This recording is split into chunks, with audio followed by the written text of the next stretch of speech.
Firman Tuhan terambil dari Matius 22 ayat 30. Karena pada waktu kebangkitan orang tidak kawin dan tidak dikawinkan, melainkan hidup seperti malaikat di surga. Sahabat inspirasi, apakah semua agama itu sama? Banyak orang yang mengatakan demikian. Semua agama itu sama. Ibarat naik gunung, kita bisa mendaki dari sisi manapun, tapi ujungnya adalah puncak, yaitu Tuhan. Namun bila kita jujur, tidak satu agama pun di dunia ini yang sama. Meski polanya kelihatannya sama, yaitu menekankan moralitas, amal, dan ibadah-ibadah. Namun sesungguhnya berbeda satu dengan yang lain.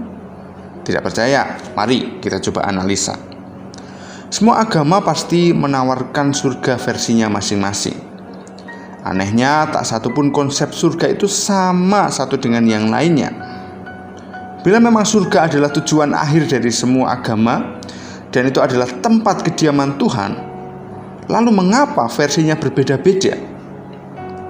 Namun demikian, ada kemiripan di antara konsep surga agama-agama tersebut, yaitu kesenangan duniawi yang akan dinikmati di surga nanti.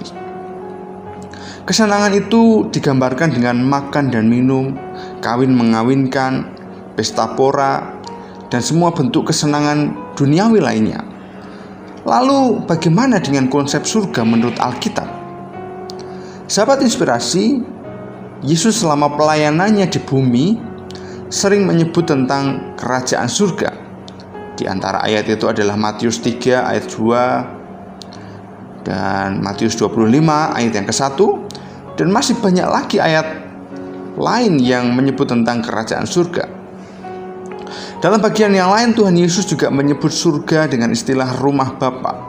Yohanes 14 ayat 2. Nah, ayat-ayat tersebut menegaskan bahwa surga itu sungguh ada, dan ia tidak hanya berbicara tempat, tetapi juga berbicara tentang atmosfer atau suasana. Lalu, apa aktivitas di surga tersebut? Alkitab menggambarkan bahwa di surga tidak ada penderitaan, di surga tidak ada tangis, tidak ada makan dan minum, tidak ada kawin mengawinkan, dan tidak ada konsep kesenangan duniawi di sana. Meski surga adalah tempat yang penuh dengan sukacita, namun bukan sukacita versi dunia. Sebab sukacita surga adalah sukacita karena kita akan bertemu dengan Tuhan dan dapat menikmati persekutuan yang indah dengan Dia. Jadi surga dalam perspektif Kristen jelas berbeda dengan konsep surga dalam agama-agama lainnya.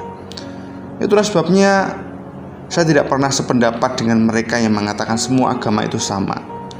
Sebab faktanya tidak ada satupun konsep agama yang sama satu dengan yang lain. Jadi intinya surga itu ada, dan Tuhan rindu kita masuk dalam surga yang mulia, yang suci dan kudus bersama-sama dengan Dia. Jadi akhirnya tidak ada yang sama dalam beragama. Kita tak perlu mengupayakan persamaannya, tapi cukup menghargai satu sama lainnya saja. Mari kita berdoa. Tuhan, kami percaya akan surga mulia yang Engkau sediakan bagi kami, yang terpanggil sesuai dengan kehendak-Mu. Terima kasih untuk firman-Mu, kami bersyukur dan berdoa. Amin.